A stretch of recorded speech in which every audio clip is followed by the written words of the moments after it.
Chào mừng quý nhà đầu tư đang quay trở lại với chương trình Mastock Live, chương trình do công ty cổ phần chứng khoán Mirasset Việt Nam thực hiện. Và hôm nay Phan Trắng rất vui khi được đồng hành cùng với quý nhà đầu tư trong phiên sáng thứ hai ngày 26 tháng 1 năm 2026. Và để mở đầu chương trình thì mời quý vị cùng theo dõi một video điểm tin thị trường tuần qua.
Với chủ đề là chờ đợi thời cơ, dòng tiền quay trở lại trong mùa báo cáo kết quả kinh doanh, thì hôm nay chúng ta sẽ cùng nhau lắng nghe và trao đổi với chuyên gia chị Trần Thị Ngọc Hòa, là chuyên viên phân tích cấp cao của công ty cổ phần chứng khoán Mirasset Việt Nam. Dạ, xin chào chị Hòa. Xin chào Trắng, xin chào quý nhà đầu tư.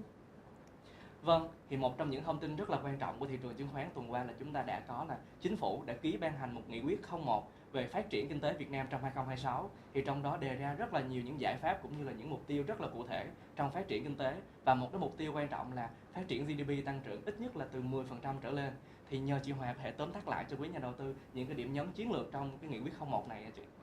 Cảm ơn câu hỏi của Trắng. Thì nội dung chính của nghị quyết 01 là về phát triển kinh tế xã hội năm 2026 với mục tiêu tăng trưởng GDP từ 10% trở lên và với CPI là khoảng 4.5%. Đặc biệt là chúng ta để ý là cái mục tiêu tốc độ tăng năng suất lao động bình quân là 8.5%. Cái con số này cao hơn nhiều so với 2 năm trước đó là năm 2024-2025, lần lượt là 5.9 và 6.8%. Và cụ thể, các cái chỉ tiêu kinh tế mục tiêu trong năm 2026 là về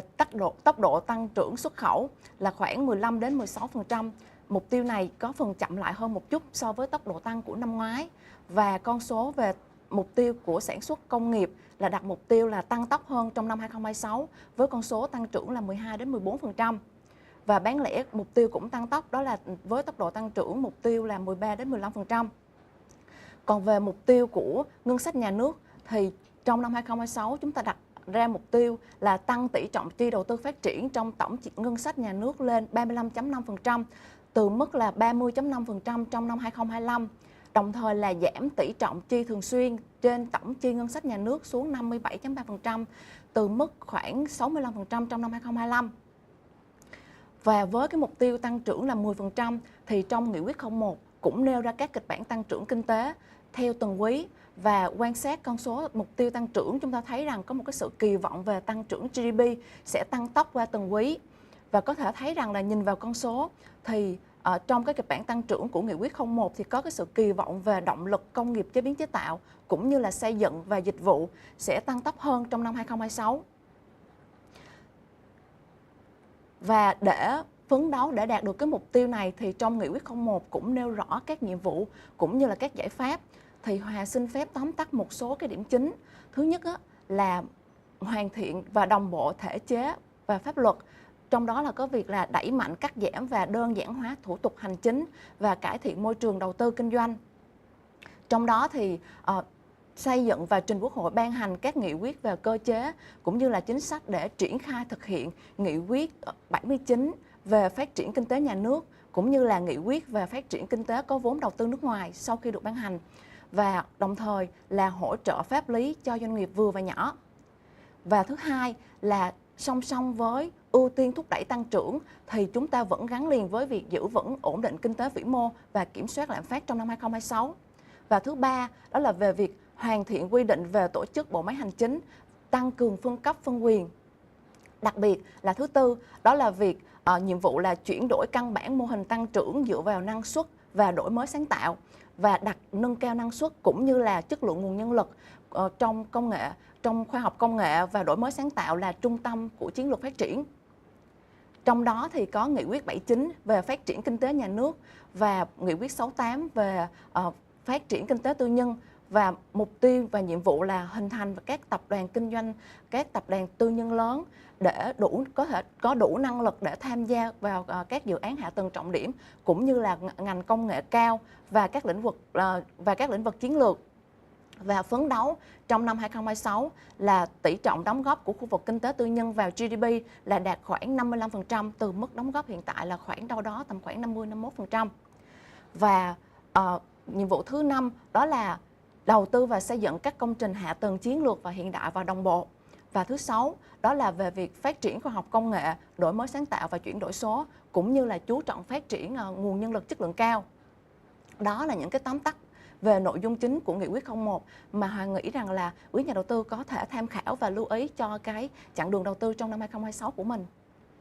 Vâng, cảm ơn chị Hòa về những chia sẻ rất là chi tiết về nghị quyết 01. Thì để tiếp tục chương trình thì Đáng xin mời quý nhà đầu tư cùng theo dõi một số sản phẩm chính do công ty cổ phần chứng khoán Mirabaud Việt Nam cung cấp.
Vâng, để tiếp tục chương trình thì trước khi chúng ta có nghị quyết 01 về phát triển kinh tế xã hội thì chúng ta đã có hai nghị quyết rất là quan trọng là nghị quyết 68 về khu vực kinh tế tư nhân hay là nghị quyết 79 về phát triển khu vực kinh tế nhà nước. Thì trong lần này thì nghị quyết 01 cũng nhắc lại một lần nữa cái vai trò chủ đạo của hai khu vực này trong việc phát triển kinh tế và đồng thời cũng thể hiện rằng là chính phủ rất là quyết tâm trong việc phát triển kinh tế sản xuất. Thì đương nhiên qua hai cái nghị quyết này thì chúng ta cũng thấy được rằng là có rất là nhiều những diễn biến rất là đặc biệt đã xảy ra tại thị trường chứng khoán. Thì hôm nay Trắng sẽ nhờ chị Hòa để tổng kết lại một lần nữa những cái sự diễn biến của cổ phiếu cả về khu vực tư nhân hay là cổ phiếu về khu vực nhà nước sau khi nghị quyết được ra đời.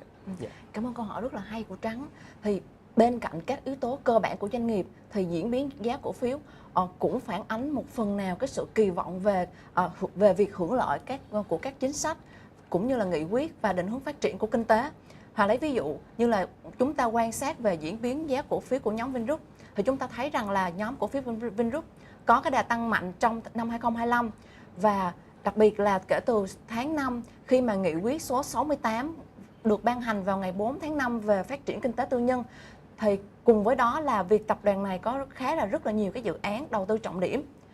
Một cái ví dụ khác nữa đó là việc Nghị định 20 được ban hành vào ngày 15 tháng 1 năm nay quy định chi tiết một số cơ chế cũng như là chính sách đặc biệt để phát triển kinh tế tư nhân. Thì chúng ta thấy rằng là đặc biệt nội dung đáng chú ý là trong Nghị định 20 nó tạo cơ chế minh bạch cho quỹ đất cũng như là thiết kế cơ chế ưu đãi trực tiếp cho khu công nghiệp và giúp chia sẻ chi phí đầu tư cũng như là cải thiện dòng tiền, kỳ vọng là cho các doanh nghiệp bất động sản khu công nghiệp. Và chúng ta quan sát được thấy rằng là phản ứng giá của một số cổ phiếu bất động sản khu công nghiệp cũng khá là tích cực sau khi Nghị định 20 được ban hành. Và cũng trong tháng 1 năm 2026 thì nghị quyết số 79 của Bộ Chính trị về phát triển kinh tế nhà nước được ban hành vào ngày 6 tháng 1 năm 2026, nó cũng tạo cái tâm lý tích cực cho các cổ phiếu của nhóm nhà nước. Và cụ thể thì quan sát thấy rằng là nhóm cổ phiếu ngân hàng, đặc biệt là nhóm ngân hàng quốc doanh cũng như là ngành dầu khí và nhóm cổ phiếu Viettel đã có sự chuyển biến giá rất là tích cực trong 2 tuần liên tiếp sau khi cái nghị quyết 79 được ban hành. Tuy nhiên sau đó thì những nhóm cổ phiếu này cũng chịu áp lực chốt lời trong tuần vừa qua. Thì chúng ta thấy rằng là nghị quyết 79 về phát triển kinh tế nhà nước kỳ vọng là sẽ giúp giải phóng nguồn lực nhà nước, và nếu như các doanh nghiệp nhà nước mà được khơi thông nguồn lực thì Hòa kỳ vọng rằng là các doanh nghiệp nhà nước này sẽ có sự cải thiện và tăng tốc hơn nữa trong thời gian sắp tới. Và trong năm 2026 thì Hòa kỳ vọng tích cực vào các doanh nghiệp niêm yết vốn nhà nước, khi mà các doanh nghiệp này là những doanh nghiệp đầu ngành cũng như là có năng lực tài chính tốt, có tiền mặt dồi dào thì và có hiệu quả hoạt động tốt và nằm trong mức định giá hấp dẫn, thì đây là những cổ phiếu mà chúng ta cần theo dõi. Tóm lại thì Hòa kỳ vọng rằng là khi những cái chính sách hỗ trợ kinh tế mà đi vào thực tế thì các doanh nghiệp được hưởng lợi sẽ có sự cải thiện rõ rệt hơn về hoạt động kinh doanh. Vâng, cảm ơn phần chia sẻ rất là hay của chị Hòa về những cái diễn biến giá cổ phiếu sau khi mà nghị quyết ra đời. Thì quý nhà đầu tư cũng thấy rằng là khi mà chúng ta có một chính sách mới để hỗ trợ cho một nhóm ngành nghề thì có lẽ là giá cổ phiếu sẽ luôn luôn có một sự phản ánh tích cực, cả ngắn hạn hay là trung dài hạn. Thì điều đó càng làm bật cái vai trò của những chương trình như là Master Live của chúng tôi, khi mà chúng tôi cập nhật rất là liên tục những cái thông tin, những cái nghị quyết, mà đặc biệt là hôm nay là nghị quyết 01. Thì quay trở lại với thị trường chứng khoán thì tuần qua chúng ta đã có một cái có một cái phiên giao dịch rất là biến động cả từ đầu tuần đến cuối tuần, khi mà thị trường đang ở vùng đỉnh là 1.900 điểm. Thì từ đó những nhịp rung lắc là đã được dự phóng từ trước, thì có lẽ là lần này quý nhà đầu tư cũng không có quá nhiều cái sự bất ngờ khi mà có những nhịp rung lắc. Thì có một cái yếu tố tiêu cực mà Trắng muốn nhắc đến là dòng tiền khối ngoại đã bán ròng hơn 3.000 tỷ đồng trong tuần trước. Thì không biết rằng là chị Hòa có đánh giá như thế nào về diễn biến của thị trường tuần trước, cũng như là cái dòng tiền khối ngoại nó bán thì sẽ có những cái biến động tiêu cực hay không hả chị? Cảm ơn câu hỏi rất là hay của Trắng. Thì trong tuần qua chúng ta thấy rằng là tâm lý của toàn thị trường nói chung là có phần thận trọng hơn khi mà thanh khoản đã có sự sụt giảm hơn so với tuần trước đó, và dòng tiền có sự phân hóa mạnh mẽ hơn trong mùa kết quả kinh doanh cao điểm. Thì cụ thể với giá trị giao dịch bình quân là khoảng 30.000 tỷ đồng một ngày, giảm 23% so với tuần trước đó. Nhưng mà Hòa thấy rằng là đây vẫn là cái mức thanh khoản cao của thị trường. Còn về dòng tiền, thị trường thì quan sát thấy rằng là có cái sự phân hóa và luân chuyển giữa các nhóm ngành diễn ra rõ rệt hơn trong tuần vừa qua. Cụ thể là các nhóm cổ phiếu vốn hóa lớn và các ngân hàng quốc doanh và các mã đã tăng nóng trong thời gian trước đó thì chịu áp lực chốt lời trong tuần vừa qua. Thay vào đó thì dòng tiền thị trường đang có xu hướng là chuyển dịch sang những cái nhóm cổ phiếu mà có nền giá thấp mà chưa tăng giá nhiều, cũng như là ví dụ như là ngành bất động sản, hoặc là những dòng tiền cũng chuyển dịch vào nhóm cổ phiếu mà có kết quả kinh doanh quý tư tích cực như là nhóm ngành chứng khoán. Còn về thay đổi giá của các nhóm ngành trong tuần vừa qua thì một số nhóm ngành có cái sự điều chỉnh giảm trong tuần qua, ví dụ như là ngành ngân hàng, xây dựng cơ bản, thực phẩm và đồ uống thì dẫn đầu đà giảm. Trong khi đó thì bất động sản, chủ yếu là nhóm VIX, thì có cái đóng góp tích cực cho thị trường. Tóm lại thì diễn biến thị trường trong tuần vừa qua thì dòng tiền thị trường tiếp tục phân hóa, đặc biệt là trong mùa cao điểm của kết quả kinh doanh quý tư. Cảm ơn chị Hòa về những chia sẻ về thị trường tuần qua. Và với chủ đề chính ngày hôm nay đó là cái sự luân chuyển dòng tiền khi mà mùa báo cáo kết quả kinh doanh đang tới gần, thì Trắng tin rằng là quý nhà đầu tư đang rất là muốn nghe thêm những cái nhận định của chị Hòa về cái sự diễn biến của thị trường trong thời gian tới, cũng như là khi mà chúng ta đang ở mùa cao điểm công bố kết quả kinh doanh thì những cái sự diễn biến giá, những cái diễn biến về lợi nhuận của doanh nghiệp sẽ chiết khấu vào thị trường như thế nào hả chị? Cảm ơn câu hỏi của Trắng. Thì Hòa vẫn giữ quan điểm rằng là về triển vọng thị trường đó là trong ngắn hạn thì thị trường đang ở vùng đỉnh, cho nên là đâu đó thị trường sẽ có một cái sự rung lắc nhất định, và kỳ vọng rằng là thị trường sẽ kiểm định lại ngưỡng 1.900 đến 1.920 điểm trong tuần này. Với dòng tiền nó sẽ phân hóa hơn khi mà một kết quả kinh doanh đang ở cao điểm, và ngưỡng hỗ trợ quan trọng mà nhà đầu tư cần quan tâm và lưu ý đó là quanh vùng 1.800 điểm. Còn về mặt định giá của thị trường thì với mức PE của VN-Index hiện tại là khoảng 18,2 lần. Mức này cao hơn so với mức trung bình dài hạn là 17 lần. Tuy nhiên với cái triển vọng mà lợi nhuận tích cực trong quý tư 2025 cũng như là triển vọng tích cực trong năm 2026 thì Hòa kỳ vọng rằng mức định giá của thị trường sẽ được chiết khấu về vùng hấp dẫn hơn. Còn về kết quả kinh doanh quý tư năm 2025 thì theo thống kê của Finpro thì có khoảng là trong tuần vừa qua thì đã có khoảng 129 doanh nghiệp trên tổng là hơn khoảng 400 doanh nghiệp niêm yết trên HOSE đã công bố kết quả kinh doanh. Thì trong đó thì Hòa xin phép được nói về một số ngành như là có nhiều doanh nghiệp đã công bố, ví dụ như là ngành chứng khoán đi, thì hầu hết các công ty trong ngành chứng khoán đã công bố kết quả kinh doanh quý tư là có một cái diễn biến rất là tích cực. Với cái lợi nhuận sau thuế cả ngành trong quý tư là tăng khoảng gần đâu đó gấp đôi so với cùng kỳ, và tính cả năm 2025 thì tăng khoảng đâu đó khoảng 80% so với năm 2024. Và trong đó thì SSI cũng công bố kết quả kinh doanh báo cáo tài chính riêng lẻ với con số cũng khá là tích cực. Còn riêng đối với nhóm ngành ngân hàng thì có một số cái ngân hàng lớn như là Techcombank, VPBank cũng như là ngân hàng cổ phần Lộc Phát Việt Nam LPB cũng công bố kết quả kinh doanh quý tư khá là tích cực. Thì Hòa cho rằng là dòng tiền thị trường kỳ vọng là vẫn sẽ tìm đến những nhóm ngành mà có kết quả kinh doanh quý tư tốt và cũng như là triển vọng trong năm nay tích cực, cũng như là những nhóm ngành mà được hưởng lợi từ bối cảnh vĩ mô, ví dụ như là đầu tư công, phát triển hạ tầng cũng như là ngành chứng khoán và ngành bán lẻ tiêu dùng. Vâng, cảm ơn chị Hòa về những chia sẻ rất là hay trong buổi sáng hôm nay. Thì tiếp theo chương trình sẽ là phần trả lời câu hỏi từ quý nhà đầu tư. Thì Trắng cũng có nhận được một câu hỏi từ quý nhà đầu tư gửi đến chị Hòa, đó là có một cái thông tin là thị trường chúng ta đang có một cái vùng tích tụ margin rất là cao. Thì chị có đánh giá như thế nào về cái giai đoạn này cũng như là nhóm ngành chứng khoán trong thời gian tới ạ? Về nhóm ngành chứng khoán thì Hòa cũng vừa nói về kết quả kinh doanh quý tư năm 2025 của nhóm ngành chứng khoán. Thì kết quả kinh doanh quý tư của nhóm ngành này khá là tích cực khi mà lợi nhuận sau thuế của quý tư là tăng gần gấp đôi so với cùng kỳ, và tính cả năm 2025 thì tốc độ tăng trưởng lợi nhuận sau thuế là khoảng 80%. Thì đây là con số khá là tích cực. Thì chúng ta có thể thấy là một phần nó nhờ vào thanh khoản của thị trường khá là cải thiện trong quý tư vừa qua. Thì Hòa cũng có tổng hợp cập nhật cái tỷ lệ margin trên vốn chủ sở hữu, thì chúng ta quan sát thấy rằng là với cái mức cập nhật mới nhất gần đây đối với các doanh nghiệp chứng khoán đã công bố kết quả kinh doanh quý tư thì tính toán cho thấy rằng là tỷ lệ margin trên vốn chủ sở hữu đang ở mức khoảng là 103%. Thì tính tới cuối quý 4 năm 2025, và con số này nó có phần giảm hơn so với quý 3 và nó thấp hơn so với mức đỉnh là 129% vào quý 4 năm 2021. Thì chúng ta thấy rằng là cái mức margin trên vốn chủ sở hữu vẫn đang ở mức vừa phải và chưa đáng là lo ngại. Còn Hà cũng xin phép được cập nhật về triển vọng của ngành chứng khoán. Thì chúng ta thấy rằng là ngành chứng khoán chúng ta quan sát trong thời gian vừa qua thì thanh khoản của thị trường đã có sự cải thiện, cũng như là yếu tố thứ hai đó là các giải pháp nâng hạng thị trường chứng khoán Việt Nam lên thị trường mới nổi của MSCI, cái sự phấn đấu vào trong năm 2030, cũng như là tiềm năng định giá của thị trường sau khi mà thị trường được nâng hạng. Thì đó là những cái chia sẻ về ngành chứng khoán mà Hòa muốn chia sẻ cho quý nhà đầu tư. Vâng, cảm ơn chị Hòa về những chia sẻ rất là tâm huyết trong buổi sáng ngày hôm nay. Thì để kết thúc chương trình thì Trắng xin được phép tóm tắt lại những cái nội dung chính mà chúng ta đã thảo luận trong buổi sáng hôm nay. Thì đầu tiên là chúng ta có một cái thông tin là chính phủ đã ban hành nghị quyết 01 về phát triển kinh tế xã hội và dự toán ngân sách. Thì trong đó là đề ra rất là đầy đủ cụ thể về 12 nhóm nhiệm vụ và những giải pháp chủ yếu để phát triển kinh tế Việt Nam, với mục tiêu là tăng trưởng kinh tế ít nhất là 10% trong năm nay. Thì chúng ta thấy được rằng là sẽ có một cái sự cách mạng về tư duy và cách làm mới trên nhiều lĩnh vực sẽ diễn ra trong 2026. Và song song với đó thì những nghị quyết đã được ban hành như là nghị quyết 68 về kinh tế tư nhân hay là nghị quyết 79 về kinh tế nhà nước một lần nữa được nhắc lại trong nghị quyết 01 để thể hiện rằng một cái vai trò phát triển kinh tế, và từ đó thì thấy được một cái sự quyết liệt của chính phủ trong việc phát triển kinh tế sản xuất, cũng như là tập trung phát triển một cái nền kinh tế có nội lực và củng cố lại một nền kinh tế tự chủ.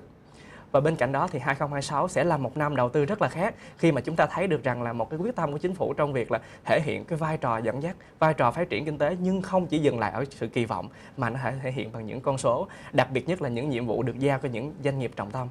Và trong 2026 thì quý nhà đầu tư sẽ có một xu hướng đầu tư rất là khác, đó là đầu tư rất chính sách nhưng cũng rất là thực tế. Và cuối cùng thì trong ngắn hạn, thị trường chứng khoán chúng tôi vẫn kỳ vọng sẽ tiếp tục có những sự biến động, nhưng mà những biến động này phải nói là sẽ những biến động rất là tích cực cho quý nhà đầu tư có thể tham gia là những cổ phiếu mà tiềm năng hay là những cổ phiếu đi cùng với chính sách trong 2026. Và chương trình Mastock Live do công ty cổ phần chứng khoán Miraset Việt Nam thực hiện xin được phép khép lại. Trắng và chị Hòa xin chào và hẹn gặp lại.